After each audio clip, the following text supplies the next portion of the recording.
Halo, selamat siang Bapak Mama dan Bapak semua, pemirsa di TV dimanapun Anda berada. Pada kesempatan kali ini, saya Tuan Wengro kembali menjumpai Anda dalam program acara Dialog Otsus dengan tema Dialog Gelar Publikasi dan Otsus Bovendigul Membangun Kepercayaan Masyarakat. Pemirsa, pada program acara Dialog Otsus kali ini bertujuan memberikan edukasi kepada masyarakat tentang program kegiatan organisasi perangkat daerah tahun 2026 terkait pengelolaan dana otonomi khusus secara transparansi dan realisasi tahun 2025 serta bagaimana rencana program tahun 2027 di sektor sosial, khususnya terkait program pelayanan dan perlindungan sosial oleh Dinas Sosial Kabupaten Bovendigul. Untuk itu, kita akan membahasnya bersama dua narasumber yang luar biasa. Izinkan saya menyebut terlebih dahulu. Narasumber yang pertama, ada Ibu Maria M. Nekat OSS selaku PLT Kepala Dinas Sosial Kabupaten Bovendigul. Selamat siang Ibu, bagaimana kabarnya? Selamat siang, baik. Baik ya Ibu. Kemudian narasumber kita selanjutnya ada Ibu Luciana Lebang, SE selaku Kabid Denasos di Dinas Sosial Kabupaten Bovendigul. Selamat siang Ibu, bagaimana Siang, kabarnya? puji Tuhan, baik. Baik ya Ibu ya. Baik.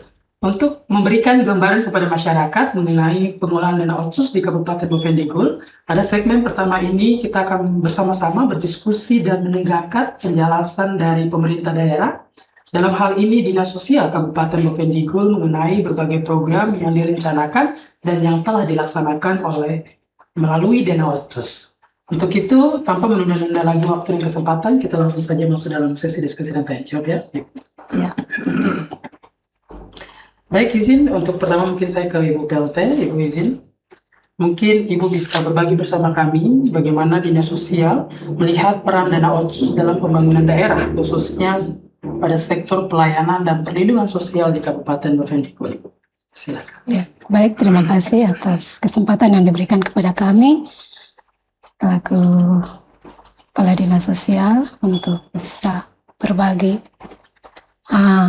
Di sini yang saya melihat peran dana otsus dalam pembangunan di Kabupaten Bovendigul itu menurut saya dari Dinas Sosial itu sangat berperan, bagus, sangat berperan sekali.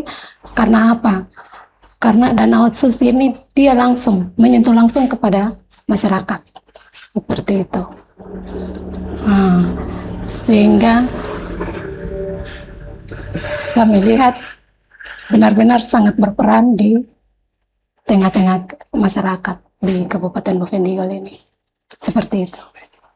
Baik Ibu, kemudian sebagai Kepala Dinas Sosial Kabupaten Bovendigul, bagaimana Ibu memandang pentingnya transparansi dalam pengelolaan dana otsus tersebut Ibu? Silakan. Ya, kalau saya melihat itu memang sangat penting, itu harus transparansi untuk dana otsus kepada masyarakat, supaya masyarakat itu bisa tahu, oh ini yang dilayani di masyarakat, ini contohnya seperti sembako, ini dilayani kepada masyarakat ini dari mana? Nanti masyarakat mereka bertanya, jadi itu harus transparan, ini dari dana otsus, kegiatan-kegiatan ini, seperti oh iya, memang ada perhatian menyentuh langsung kepada masyarakat.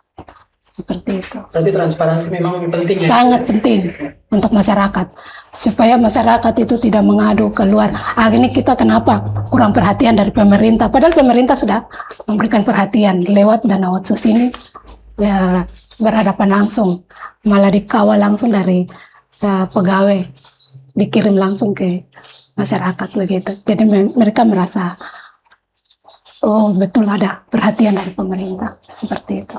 Ibu. Kemudian mungkin Ibu bisa berbagi bersama kami, pada Dinas Sosial Kabupaten Bovendigul ini terdapat beberapa bidang dan juga bidang apa saja nih yang disupport oleh dana otonomi khusus ini, silakan. Baik, terima kasih. Kami di Dinas Sosial itu terdapat 3 bidang. Yang pertama, bidang Linjamsos, perlindungan dan jaminan sosial, membawai 3 seksi. Yang berikut bidang resos. Bidang resos ini rehabilitasi sosial, disingkat resos, membawai 3 seksi lagi. Terus bidang dayasos, ibu sendiri membawai 3 seksi. Dayasos itu pemberdayaan sosial, seperti itu. Baik Ibu. Terima kasih banyak Ibu jawabannya. Saya izin beralih ke Ibu Kabit Ibu. Ya, Izin terkait dengan transparansi program Otsus ini Ibu. Agar masyarakat lebih memahami dan mengetahui, mungkin Ibu bisa berbagi bersama kami apa saja fungsi dan tugas pokok dari bidang Dayasos dan apa saja program prioritas yang didanai oleh Dana Otsus pada bidang tersebut Ibu. Silakan. ya. Untuk kami bidang Dayasos sendiri, kesejahteraan sosial untuk tahun 2025 kami mendapat satu kegiatan untuk yang di cover dari Dana Otsus, yaitu pendataan lembaga kesejahteraan sosial daerah. Ya, jadi nanti kami akan melakukan sosialisasi ke masyarakat untuk masalah lembaga-lembaga kesejahteraan yang ada di daerah tersebut. Ya. Kemudian terkait dengan proses perencanaan program tersebut Ibu, apakah melibatkan masyarakat atau mungkin tokoh masyarakat atau mungkin tokoh adat ini terkait dengan kebutuhan sosial di lapangan sehingga dilaksanakan pada dinas sosial ini? Iya, tetap kita akan tetap kami punya tujuan itu untuk masyarakat asli Papua.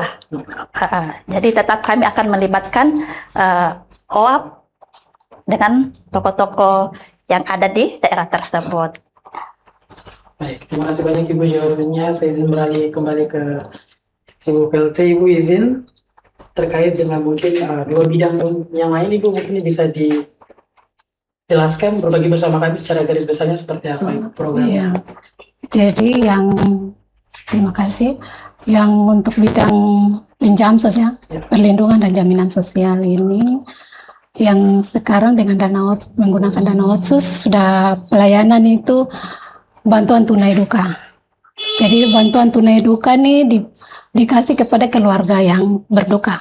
Nah, itu dengan nilai 5 juta per orang. Nah, itu sudah dilayani.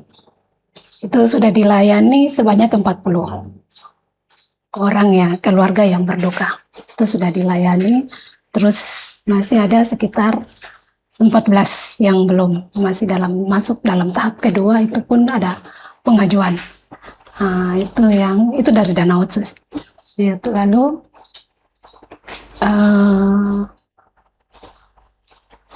kegiatan sembako untuk stunting. Nah, kegiatan sembako untuk stunting di Distrik Jair. Nah, di Distrik Jair sudah berjalan, sudah selesai. Itu didampingi dari petugas dari bidang Linjamsos sendiri, mengantar ke sana langsung serahkan. Nah, dan kita kembali ke data-datanya itu kami menyurat di kesehatan, baru minta data stunting. Nah, dengan data itu mereka turun langsung ke lapangan, langsung ke keluarga-keluarga OAP di sana yang ada stuntingnya, begitu. Lalu yang sembako kepada masyarakat yang kurang mampu. Nah, itu juga ada. Ini. Jadi yang stunting ini di Distrik Jair dengan Distrik Mandobo. Jadi yang Distrik Mandobo ini ada sedang berjalan sekarang di kampung Ampera Persatuan dengan Sukambo Mawan. Udah berjalan. Mariam yang belum. Begitu. Itu yang Linjamsos yang ada dengan Dana Otsus ada sedang berjalan ini.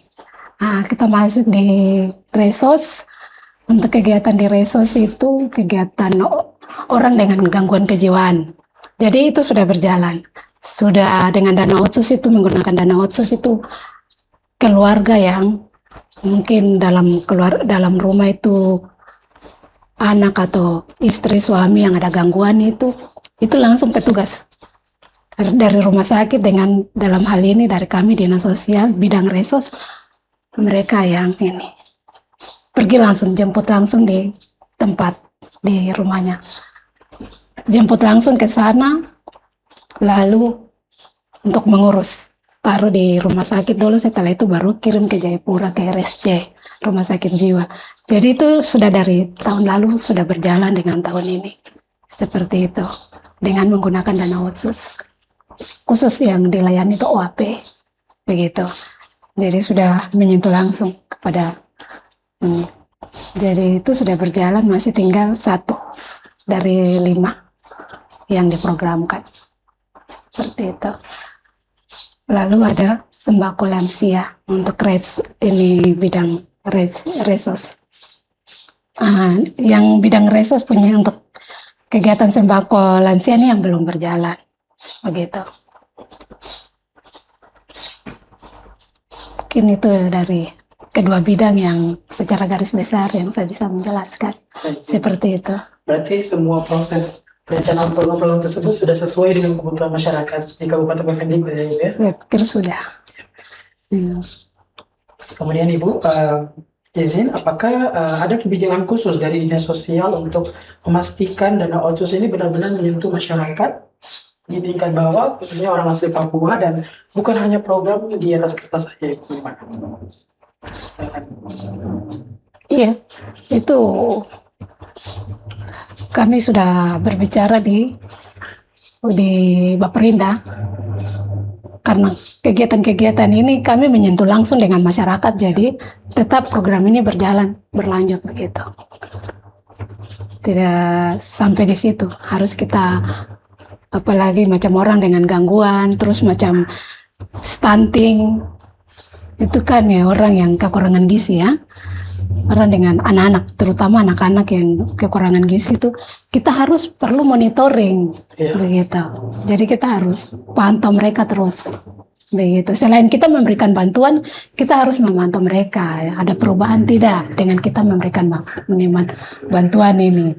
Jadi yang selama ini kita, yang saya tanya ya, saya tidak turun langsung, tetapi saya tanya di bidang-bidang, mereka bilang masyarakat sangat senang, artinya ada perhatian dari pemerintah. Yang tadinya mungkin mereka tuh ya makan-makan yang rebus-rebus, dengan adanya bantuan-bantuan sembako nih kepada masyarakat, itu di situ ada perubahan sedikit, mereka bisa makan yang lebih baik begitu, yang sedikit bergizi lah, seperti itu. Jadi di situ ada perubahan. Gitu. Jadi yang untuk masalah kita bijaki itu saya selalu bicara di Bapeda supaya kegiatan-kegiatan ini tuh tetap berlanjut, karena ini menyentuh masyarakat OAP lah sendiri, seperti itu. Baik, terima kasih banyak Ibu jawabannya. Saya izin beralih ke Ibu Kabit. Ibu, izin pertanyaan sama Ibu. Apakah ada mungkin yang ingin ditambahkan terkait dengan kebijakan khusus dari Dinas Sosial, khususnya pada bidang Dinas Sosial ini, untuk memastikan bahwa dana otsus ini benar-benar menyentuh masyarakat di tingkat bawah, khususnya orang asli Papua, dan bukan hanya program di atas kertas itu? Iya, kalau untuk kami sendiri, untuk otsus itu dipandang sebagai untuk mensejahterakan atau dalam perlindungan sosial untuk OAP sendiri. Jadi kami tetap kawal untuk kegiatan-kegiatan yang langsung menyentuh ke masyarakat, khususnya ke OAP, itu akan tetap sebagaimana bisa berjalan setiap tahunnya. Ya. Dengan dana-dana otsus yang kita jalankan bisa langsung bermanfaat, langsung tetap tepat sasaran begitu untuk masyarakat yang membutuhkan. Ya. Jadi bantuannya bukan cuma itu saja, tapi kita akan memberikan ke semua yang membutuhkan, ya, khususnya untuk OAP. Ya, sekian. Baik, terima kasih banyak Ibu jawabannya. Saya izin beralih kembali ke Ibu Kelsa. Ibu izin Ibu, tadi Ibu sudah berbagi bersama kami program-program yang sudah dilaksanakan pada Dinas Sosial. Ya. Selama melaksanakan program-program otsus tersebut ini, apakah masyarakat sebagai penerima manfaat ini juga diberikan pendampingan atau mungkin pembinaan atau pelatihan agar bantuan-bantuan yang diberikan ini dapat dimanfaatkan secara berkelanjutan, Ibu, seperti apa? Baik, ini kami melihat dari segi dana lagi ya, sehingga karena efisiensi, sehingga mungkin dalam bentuk pelatihan kepada OAP apa mungkin tidak, tapi kita siap langsung untuk terjun ke masyarakat. Seperti itu. Di sini yang kami ada mau siapkan untuk kegiatan itu dalam bentuk pendataan. Di situ yang nanti kita adakan pelatihan dulu caranya bagaimana untuk data. Selama ini kami punya data di dinas sosial itu belum valid dan akurat, sehingga ya kita mau bantu kepada OAP di lapangan itu ya sudah kita jalan saja dulu. Di mana langsung kita lihat saja. Oh, di sini yang membutuhkan perhatian dari kami. Langsung kita sodorkan bantuan seperti itu. Jadi kita langsung istilahnya terjun begitu, kita langsung. Karena kita punya data nih belum akurat dan valid di dinas sosial, sehingga kita intinya tuh kita yang berjalan. Dan untuk mengadakan pelatihan apa begitu karena kita juga karena pengaruh dengan efisiensi, sehingga kita tidak buat pelatihan untuk ke OAP begitu. Terima kasih banyak Ibu jawabannya. Saya izin kembali ke Ibu PLT. Ibu Kabit, maksud saya maaf.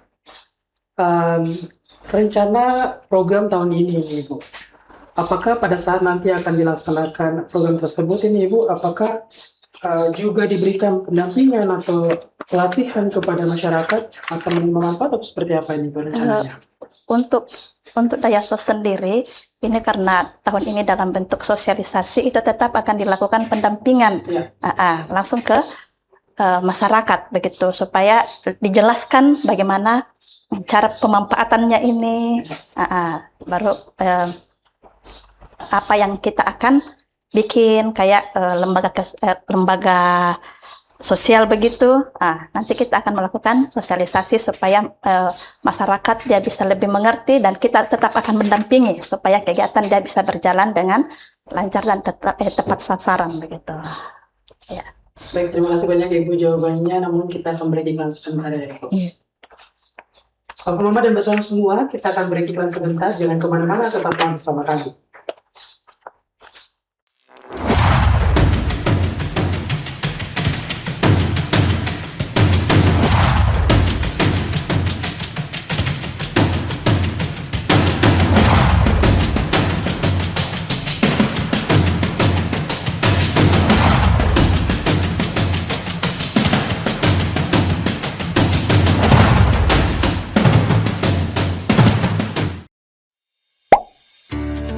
Lapor Layanan Aspirasi dan Pengaduan Online Rakyat.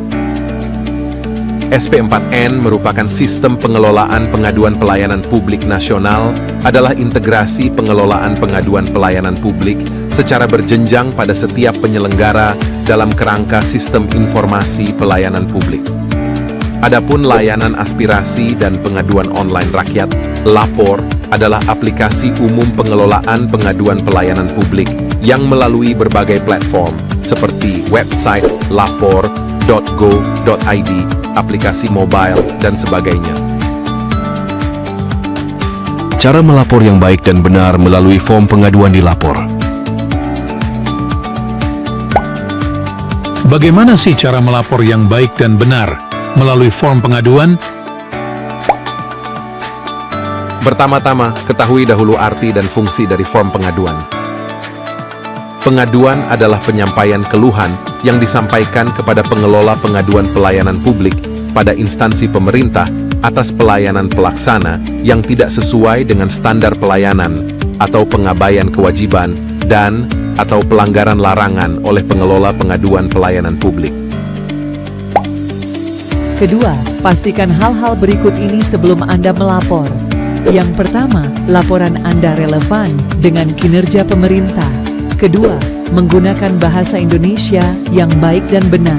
Ketiga, bukan merupakan ujaran kebencian, sara, dan caci maki. Dan keempat, bukan merupakan laporan yang sudah disampaikan dan masih dalam proses penanganan. Terakhir, perhatikan kolom-kolom yang wajib dan opsional untuk diisi. Untuk kolom wajib yang pertama yaitu judul laporan, merupakan kesimpulan dari suatu permasalahan, inti dari suatu laporan yang disampaikan. Kedua, isi laporan, menceritakan kronologis kejadian yang ingin dikeluhkan. Jika dibutuhkan, sertakan juga data diri Anda berupa nama dan NIK, serta keterangan lainnya seperti nomor KIP, BPJS, KKS, PKH, KPS. Ketiga, tanggal kejadian.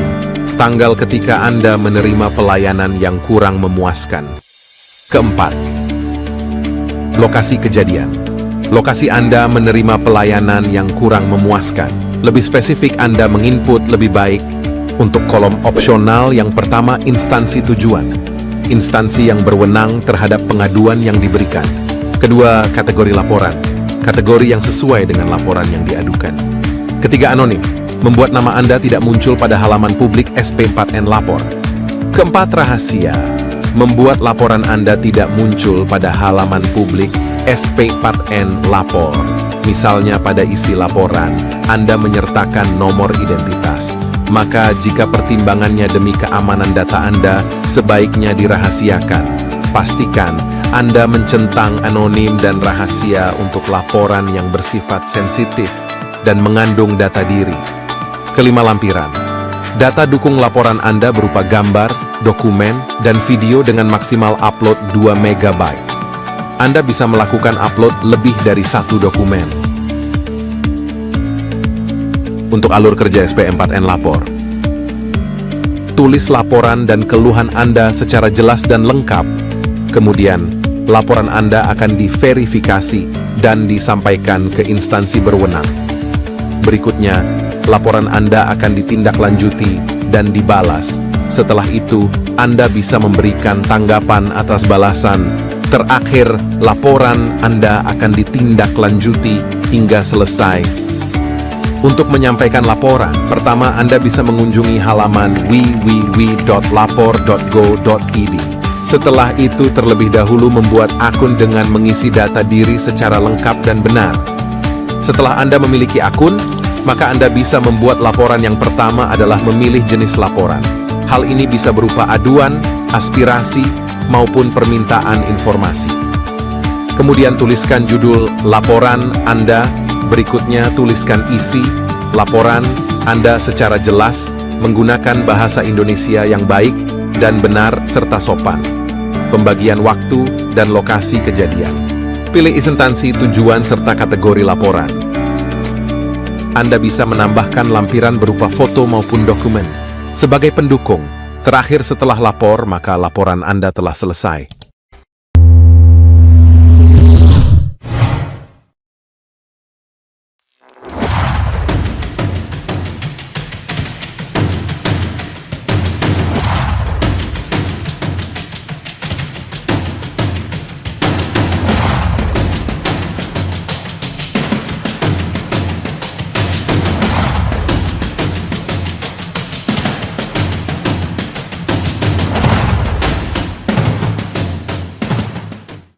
Terima kasih Bapak Mama dan Bapak semua, Anda masih bersama kami.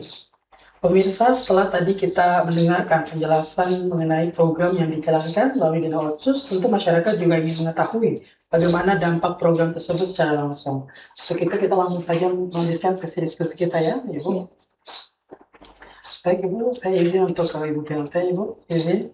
Terkait dengan dampak nyata bagi masyarakat, Ibu mungkin bisa diceritakan contoh nyata manfaat program Otsus yang dijalankan oleh Dinas Sosial bagi masyarakat Kabupaten Mogadishu ini seperti apa Ibu? Ya, baik, terima kasih. Yang kegiatan-kegiatan kami di kantor itu yang nyata ya untuk masyarakat itu mengenai bantuan tunai yang luka. Di sini mereka kan sudah melayani. Sekarang kita yang dalam bentuk pelayanan yang tunai ini kita sudah layani, sekarang masuk dengan tahap kedua. Tahap kedua ini berupa sembako. Mereka bilang kami ini sudah urus, sudah melayani yang duka ini, kami sudah bantu semua, sudah selesai. Kita tidak mau yang dalam bentuk sembako. Mereka pengaduan seperti itu. Dalam bentuk sembako, kita mau uang tunai. Itu yang sudah. Akhirnya kami bicara lagi. Kita atur bagaimana, kita kembali ketemu dengan Pak Bupati, Pak Kepala Badan Keuangan. Sehingga mereka sampaikan sudah dari nilai itu yang untuk sembako nanti kamu aturnya mungkin sebagian untuk ini uang tunai, sebagian untuk sembako, seperti itu. Itu yang pertama. Yang kedua mengenai di rehabilitasi, yaitu orang dengan gangguan kejiwaan. Itu benar-benar mereka langsung, ada beberapa tuh yang kami lihat antar ke sana, sudah pergi ke rumah sakit jiwa sana pengobatan, mereka dapat obat paket. Mereka terapi obat paket itu sampai ke Bovendigul, mereka sudah sembuh begitu. Ada yang beberapa tuh mungkin kembali ke dalam keluarga lagi, dalam keluarga yang mungkin ya situasi kondisi ke dalam keluarga ya, sehingga dia punya kesakitan itu masih tetap. Tapi yang ada beberapa yang mereka pengobatan di Jayapura kembali tuh sudah pulih kembali, sudah baik itu di situ. Lalu yang untuk sembako tuh dengan sembako stunting itu keluarga sangat senang. Kita di sini betul ada perhatian dari pemerintah begitu. Mungkin itu yang bisa saya jelaskan dari dua bidang tadi. Baik, Ibu. Kemudian mungkin Ibu bisa berbagi bersama kami bagaimana Ibu melihat kondisi masyarakat sebelum menerima program Otsus dan bagaimana perubahan yang terjadi setelah menerima manfaat tersebut. Apakah ada perubahan yang signifikan atau seperti apa nih? Baik, ada perubahan. Contohnya macam ODGJ, itu kan pergi pengobatan kembali sudah mereka sehat. Itu sudah perubahan. Terus macam stunting, kita memberikan bantuan yang tadinya ada orang makan yang seperti itu, ya namanya di kampung-kampung ya, dengan makanan yang seperti itu kita memberikan sembako, sudah perubahan mereka yang bisa makan yang baik, bergizi, seperti saudara-saudara kita yang ada di kota, begitu. Itu yang saya melihat. Baik, terima kasih banyak Ibu jawabannya. Saya izin beralih ke Ibu Kabid. Ibu izin, tadi Ibu PLT sudah memberikan contoh-contoh nyata nih bagi masyarakat terkait dengan program-program yang sudah dijalankan. Nah, tujuan utama dari semua program itu tentunya untuk meningkatkan kesejahteraan masyarakat ya Ibu ya. Bagaimana Dinas Sosial melihat peningkatan kesejahteraan masyarakat dari program-program yang telah dijalankan oleh Dinas Sosial Kabupaten Bovendigul ini seperti apa Ibu? Mungkin sama dengan tadi Ibu PLT bilang bahwa perubahannya itu begitu nyata bagi penerima manfaat ini untuk dana Otsus, seperti adanya perbaikan gizi bagi yang kena stunting, dengan yang kena penyakit kejiwaan tadi kan sudah ada perubahan. Habis dirujuk ke Jayapura, itu mungkin ada beberapa minggu perawatan di sana, ada pengobatan dan bisa kembali dengan perawatan jalan, tapi sudah mulai ada kemajuan, walaupun itu harus konsumsi obat-obatan terus, ya, begitu. Kemudian Ibu terkait dengan program-program yang sudah dilaksanakan oleh Dinas Sosial ini, Ibu, bagaimana Dinas Sosial melakukan proses monitoring dan evaluasi yang dilakukan di lapangan ini seperti apa, Ibu? Langsung terjun ke masyarakat, ya, langsung dari situ bincang-bincang, langsung berbicara dengan masyarakat, kayak langsung ke keluarga, langsung penerima manfaat, langsung ada komunikasi begitu. Baik, terima kasih banyak Ibu jawabannya. Saya izin beralih kembali ke Ibu PLT. Ibu izin terkait membangun kepercayaan masyarakat ini Ibu. Apa langkah pemerintah daerah khususnya Dinas Sosial ini dalam membangun kepercayaan masyarakat Bovendigul terhadap pengolahan dana Otsus ini seperti apa Ibu? Ya, untuk membangun kepercayaan mereka ya harus kita laksanakan dana itu kita gunakan sesuai kebutuhan yang benar-benar menyentuh langsung di masyarakat, dan mereka tahu ada kegiatan dari dana Otsus untuk melaksanakan kegiatan-kegiatan ini seperti itu. Terima kasih banyak Ibu jawabannya. Saya izin beralih kembali ke Ibu Kabid. Ibu izin apakah masyarakat selaku penerima manfaat ini diberikan ruang untuk menyampaikan masukan atau mungkin kritikan, saran pada saat melaksanakan program itu seperti apa Ibu? Bagaimana mekanismenya seperti apa? Mungkin kalau dinas kami sendiri belum ada ini ya media untuk masukan saran dan kritik begitu Ibu, belum ada. Jadi itu sudah langsung komunikasi langsung. Jadi masyarakat bisa langsung ke kantor untuk mengadu apa yang menjadi kendala, apa yang menjadi masalah, supaya nanti bisa dibenahi, gitu. Atau kalau orang dinas sosial sendiri, yang petugas bisa langsung ke masyarakat, ke keluarga yang menerima manfaat. Begitu dan tadi terjadi transparansi, langsung bicara. Baik, terima kasih banyak Ibu jawabannya. Saya izin beralih kembali ke Ibu Prasya. Ibu izin, apakah ada yang mau ditambahkan terkait dengan bagaimana masyarakat atau penerima manfaat ini ingin menyampaikan masukan atau mungkin saran atau kritik atau seperti apa nih, bagaimana mekanisme yang dilakukan dinas sosial untuk menampung semua itu, bagaimana ya Pak?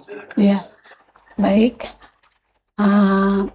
Memang itu ada masyarakat yang datang mengoreksi kami. Kenapa? Kami ini sudah, contohnya ya, kami ini sudah dapat disposisi dari Bapak Bupati, dari Wakil Bupati, dari Sekda, untuk sampai di dinas sosial itu harus pemikiran mereka itu, disposisi itu harus layani sesuai dengan apa yang ada di disposisi itu. Ternyata tidak, karena di program kami itu kami sudah program sesuaikan dengan yang ada di dalam DPA, sehingga mereka datang mengeluh, ini kenapa disposisi begini kamu layani seperti begini, begitu. Kami hanya menjelaskan kita layani sesuai dengan program kami, begitu. Kami tidak bisa melayani di luar dari itu, gitu. Jadi apa yang pemikiran mereka itu, mereka tahu, oh ini sudah dapat disposisi, ini catatan dari sini nih, berarti pelayanan itu harus seperti ini. Padahal tidak, datang sampai di kami itu tidak, karena kami punya DPA seperti ini, kami harus lakukan sesuai dengan buku petunjuk yang ada, seperti itu.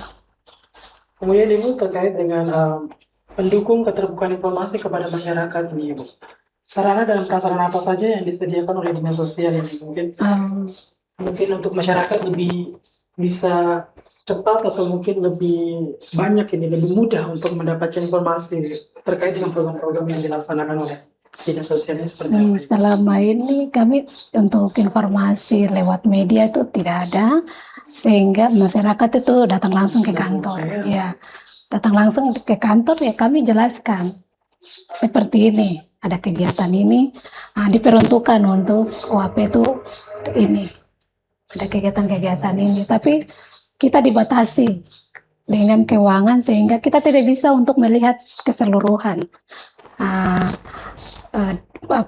masyarakat UAP yang ada di 20 distrik dengan 112 kampung. Kita tidak bisa melihat pakai tahapan-tahapan seperti itu. Berarti dinas sosial sangat terbuka ya Ibu ya. Iya. Masyarakat ada yang mau memberikan saran atau ingin mengetahui informasi terkait program-program bisa langsung datang ke langsung di kantor. Sangat bisa. Sangat terbuka. Seperti itu. Baik. Ya. Baik, terima kasih banyak Ibu jawabannya. Namun kita akan break iklan sebentar. Makasih. Bapak Mama dan Basalam semua, kita akan break iklan sebentar. Jangan kemana-mana, tetaplah bersama kami.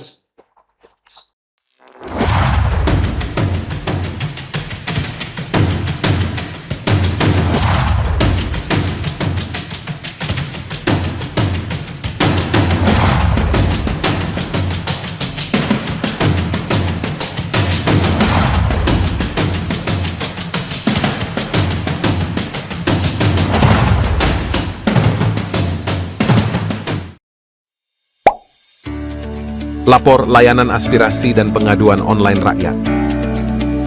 SP4N merupakan sistem pengelolaan pengaduan pelayanan publik nasional, adalah integrasi pengelolaan pengaduan pelayanan publik secara berjenjang pada setiap penyelenggara dalam kerangka sistem informasi pelayanan publik. Adapun layanan aspirasi dan pengaduan online rakyat, Lapor, adalah aplikasi umum pengelolaan pengaduan pelayanan publik yang melalui berbagai platform seperti website, lapor.go.id, aplikasi mobile, dan sebagainya. Cara melapor yang baik dan benar melalui form pengaduan di lapor. Bagaimana sih cara melapor yang baik dan benar melalui form pengaduan? Pertama-tama, ketahui dahulu arti dan fungsi dari form pengaduan. Pengaduan adalah penyampaian keluhan yang disampaikan kepada pengelola pengaduan pelayanan publik pada instansi pemerintah atas pelayanan pelaksana yang tidak sesuai dengan standar pelayanan atau pengabaian kewajiban dan atau pelanggaran larangan oleh pengelola pengaduan pelayanan publik. Kedua, pastikan hal-hal berikut ini sebelum Anda melapor. Yang pertama, laporan Anda relevan dengan kinerja pemerintah. Kedua, menggunakan bahasa Indonesia yang baik dan benar. Ketiga, bukan merupakan ujaran kebencian, sara, dan caci maki. Dan keempat, bukan merupakan laporan yang sudah disampaikan dan masih dalam proses penanganan. Terakhir, perhatikan kolom-kolom yang wajib dan opsional untuk diisi.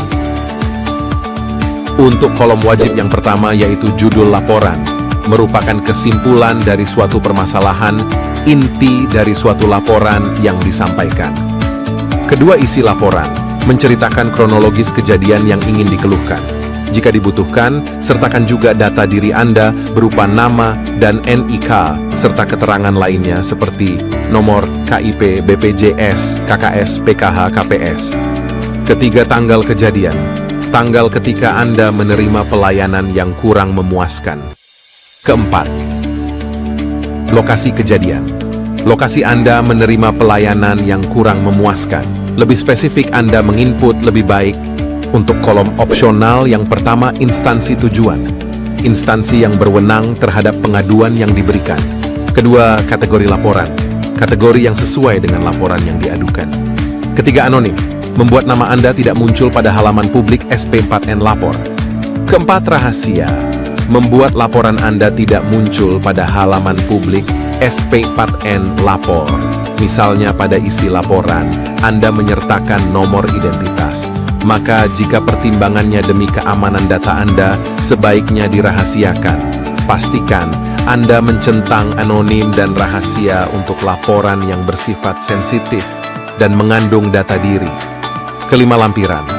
Data dukung laporan Anda berupa gambar, dokumen, dan video dengan maksimal upload 2 MB. Anda bisa melakukan upload lebih dari 1 dokumen. Untuk alur kerja SP4N Lapor, tulis laporan dan keluhan Anda secara jelas dan lengkap. Kemudian, laporan Anda akan diverifikasi dan disampaikan ke instansi berwenang. Berikutnya, laporan Anda akan ditindaklanjuti dan dibalas. Setelah itu, Anda bisa memberikan tanggapan atas balasan. Terakhir, laporan Anda akan ditindaklanjuti hingga selesai. Untuk menyampaikan laporan, pertama Anda bisa mengunjungi halaman www.lapor.go.id. Setelah itu, terlebih dahulu membuat akun dengan mengisi data diri secara lengkap dan benar. Setelah Anda memiliki akun, maka Anda bisa membuat laporan. Yang pertama adalah memilih jenis laporan. Hal ini bisa berupa aduan, aspirasi, maupun permintaan informasi. Kemudian tuliskan judul laporan Anda. Berikutnya tuliskan isi laporan Anda secara jelas, menggunakan bahasa Indonesia yang baik dan benar serta sopan. Pembagian waktu dan lokasi kejadian. Pilih instansi tujuan serta kategori laporan. Anda bisa menambahkan lampiran berupa foto maupun dokumen. Sebagai pendukung, terakhir setelah lapor, maka laporan Anda telah selesai.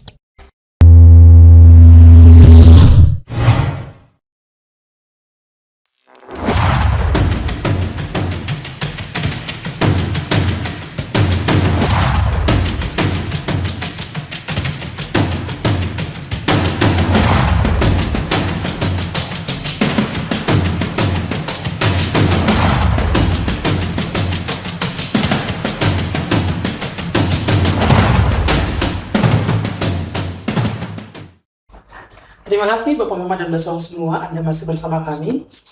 Pemirsa, transparansi dan akuntabilitas merupakan faktor penting dalam membangun kepercayaan masyarakat terhadap pengelolaan dana publik. Karena itu, pada segmen ini kita akan bersama-sama membahas bagaimana pemerintah daerah, dalam hal ini Dinas Sosial Kabupaten Bovendigul, dalam memastikan pengelolaan dana otsus dilakukan secara terbuka dan dapat dipertanggungjawabkan kepada masyarakat Kabupaten Bovendigul. Begitu kita langsung saja melanjutkan sesi diskusi kita ya, Ibu. Ya. Baik Ibu, saya izin untuk Ibu PLT, Ibu izin terkait dengan akuntabilitas dan pengawasan dana otsus. Bagaimana mekanisme pengawasan dana otsus yang dilakukan oleh Dinas Sosial agar tepat sasaran, khususnya untuk orang asli Papua dan tidak tumpang tindih dengan sumber dana lain seperti dana alokasi umum dan dana alokasi khusus seperti apa Ibu? Ya, baik, terima kasih. Di dalam pertama-tama itu di dalam DPA itu sudah dijelaskan. Ya.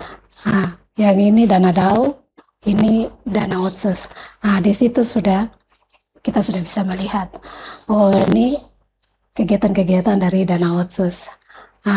Lalu yang penggunaan untuk dana otsus sendiri, ya kita ini juga dilihat oleh Baperinda, dilihat juga dari keuangan dalam hal ini.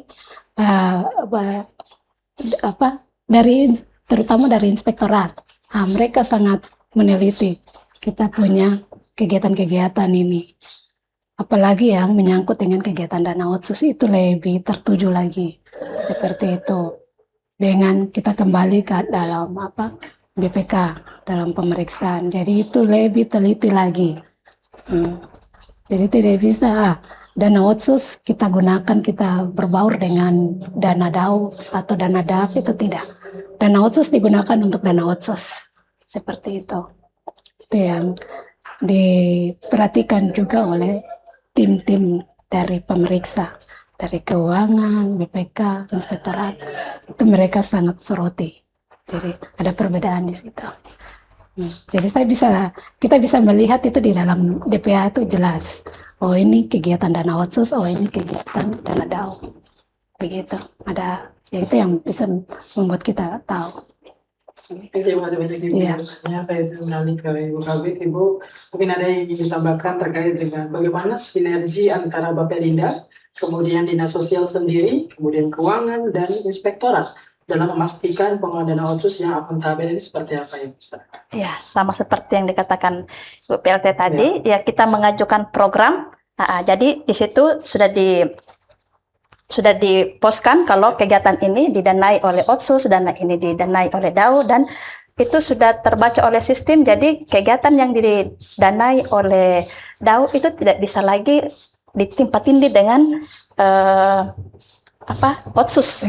Ya, begitupun dengan yang otsus itu DAO lagi tidak bisa maksudnya tidak bisa dibayari lagi dari kegiatan itu, tidak bisa saling tindih begitu, karena sudah jelas di situ kegiatan ini dibiayai oleh dana otsus dan kegiatan satunya lagi didanai oleh dana DAO. Karena kalau kami di Dinas Sosial kita cuma dapat dua ya, DAO saja dengan otsus. Iya. Begitu Ibu? Ya, begitu saja. Jadi ada pembahasan di Baperinda, di situ ada dari keuangan, dari inspektorat. Jadi di situ sudah jelas kegiatan-kegiatan yang didanai oleh otsus dan kegiatan-kegiatan yang didanai oleh DAO, dan tidak akan tercampur begitu ya, tumpang tindih istilahnya begitu. Terima kasih. Kemudian, apakah Dinas Kominfo dan media lain berperan dalam aspek publikasi dan transparansi data penggunaan dana otsus kepada masyarakat, khususnya orang asli Papua ini? Oh iya, jelas. Karena dari Kominfo kayak begini kan, kayak ada media begitu, jadi masyarakat bisa melihat. Jadi apa kegiatan-kegiatan apa yang sudah dilakukan dan akan dilakukan itu melalui media massa, melalui Facebook, Instagram begitu. Apalagi zaman sekarang sudah canggih, sudah kita menggunakan HP begitu. Jadi dari kampung juga semua sudah bisa melihat berita melalui Kominfo punya istilahnya tayangan-tayangan begitu ya. begitu. Baik, terima kasih banyak Ibu. Saya izin beralih ke Ibu PLT. Ibu izin, semua proses pelaksanaan program otsus ini kan tidak terlepas dari kendala dan hambatan Ibu. Mungkin Ibu bisa berbagi bersama kami apa saja kendala dan hambatan dalam proses pelaksanaan program otsus dan bagaimana strategi dinas sosial untuk mengatasi kendala tersebut ya Ibu. Silakan. Baik, yang memastikan program otsus dapat berjalan itu dari awal kita dari distrik kita melakukan musrembang distrik dengan usulan-usulan mereka. Setelah itu kami rujuk lagi langsung musrembang kabupaten. Dari situ kita melanjutkan lagi ke musrembang provinsi. Nah, di situ ya kita bisa tahu untuk kegiatan-kegiatan kita. Ini untuk kegiatan dana otsus ini.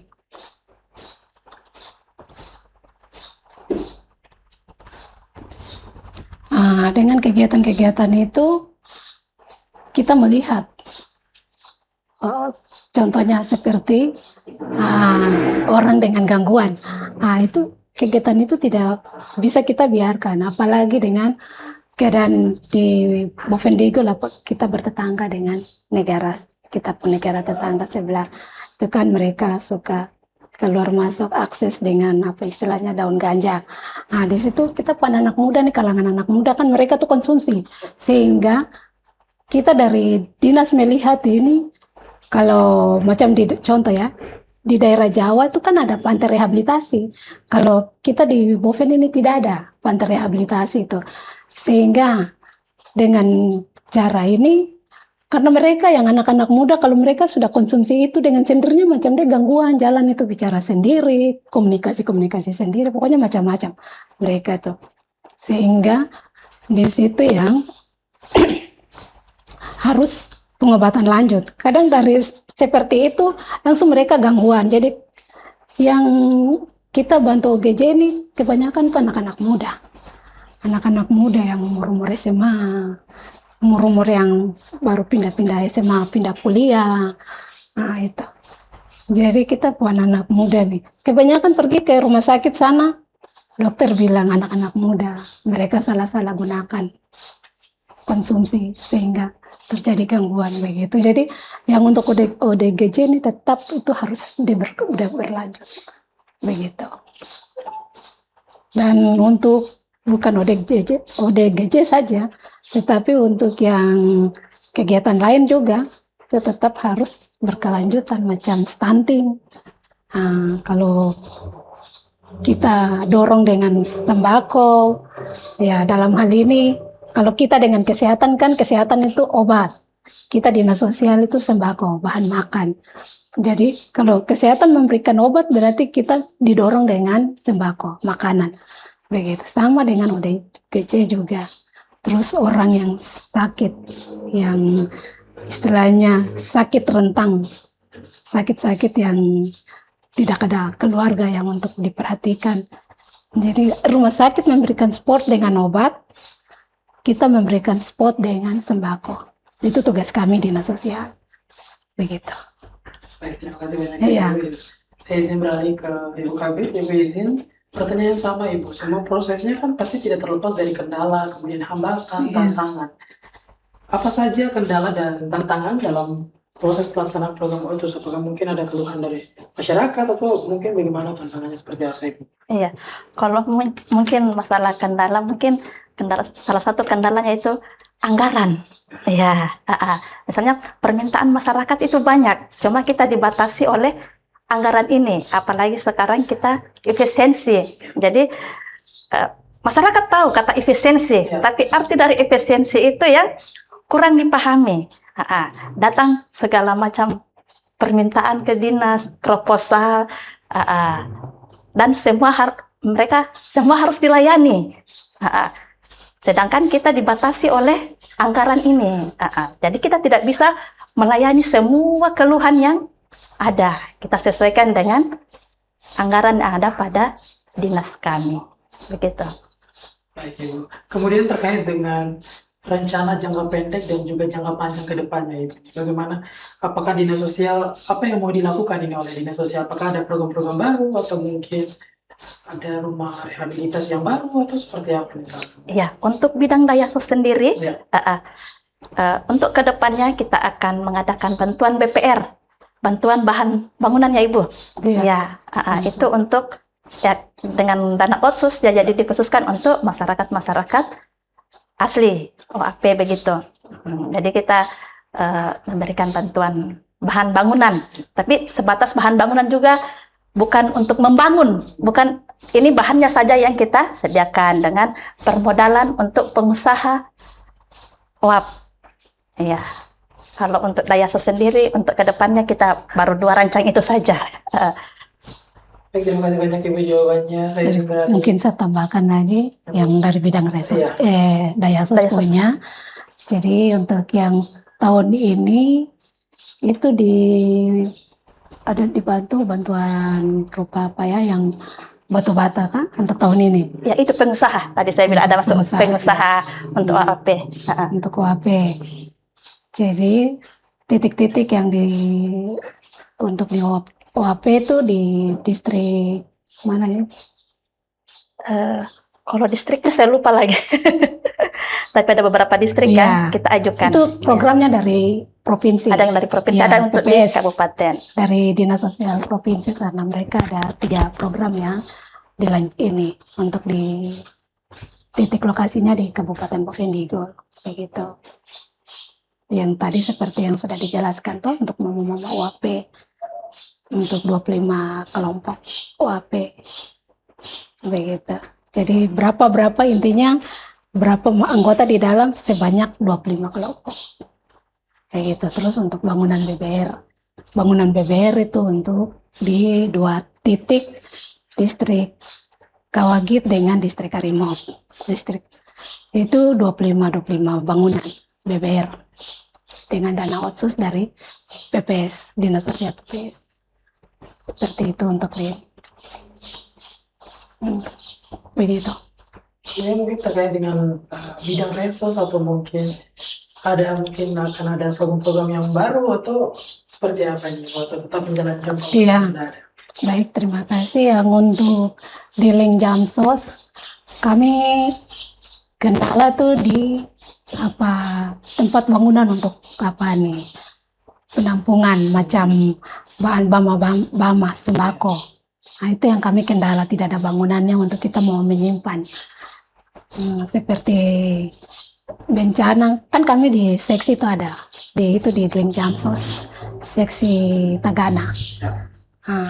Jadi selama ini pengadaan alat-alat untuk Tagana, bahan-bahan ya untuk bencana, kita menjaga kalau seandainya ada terjadi bencana, kita sudah siapkan, tapi kita mau taruh di mana begitu. Kita kendala tuh di bangunan untuk gedung untuk penampungan sembako, peralatan Tagana maupun peralatan ini yang untuk stunting, sembako lansia, itu yang kita kendala tuh di bangunannya belum ada begitu.